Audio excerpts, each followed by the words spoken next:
After the Eiffel Tower, Notre Dame and the Louvre, people also really love the bridges in Paris. There's something fascinating about them. There's this idea that a bridge takes you from one world to another.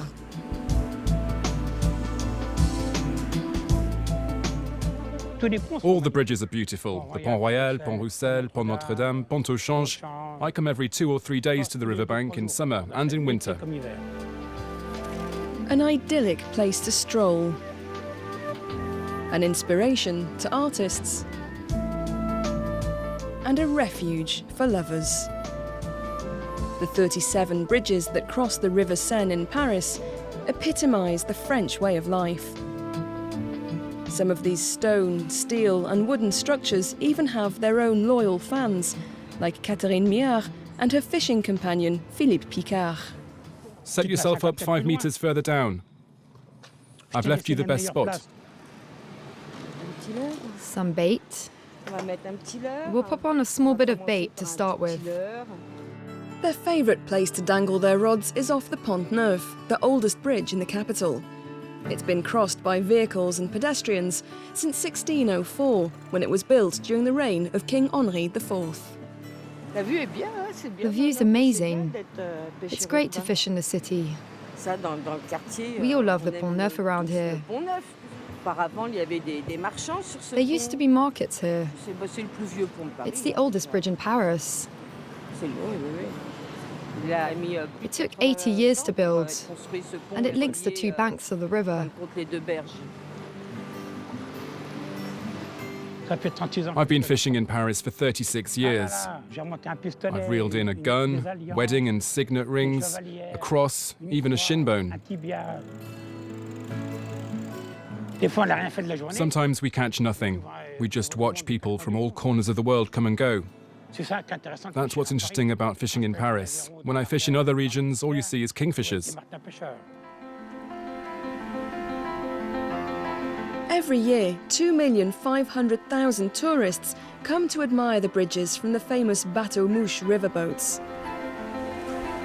Others prefer to stay on dry land and discover their architectural beauty from the quaysides. Aurore Juvenel is one of the rare tour guides who knows all about the bridges' histories. People used to live on the bridges. They were built in stone or wood. Even when they were made in stone, the houses built on top were still constructed on stilts. You can see that here in this drawing. But under the strain of supporting these buildings, the medieval bridges slowly crumbled. They were rebuilt between the 17th and 19th centuries, this time without any habitations. The new bridges became key transit points for the city's growing population, and they all had a particular role to play in making life easier for Parisians, like here at the Pont au Change. This bridge was built at the time of Napoleon III. People would come here to change their money. It was the city's trading bridge. If you wanted to show that you were part of high society, this was the place to be. Others, however, were more dangerous and a no-go area, like the Pont Neuf. This bridge had an extremely bad reputation during the 17th and 18th centuries. For example, there was a man named Louis Denis Cartouche who used it as a hub for his gang of 2,000 bandits between the reigns of Louis XIV and Louis XV.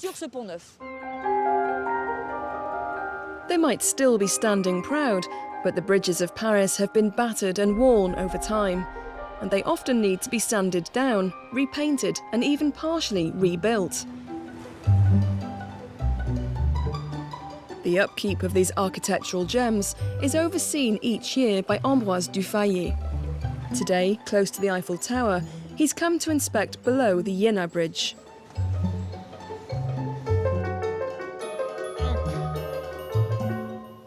We're right underneath the bridge where all the cars cross. Built between 1808 and 1814, the Iéna Bridge had to be extended for the Universal Exhibition in 1937. Today, it needs regular maintenance checks.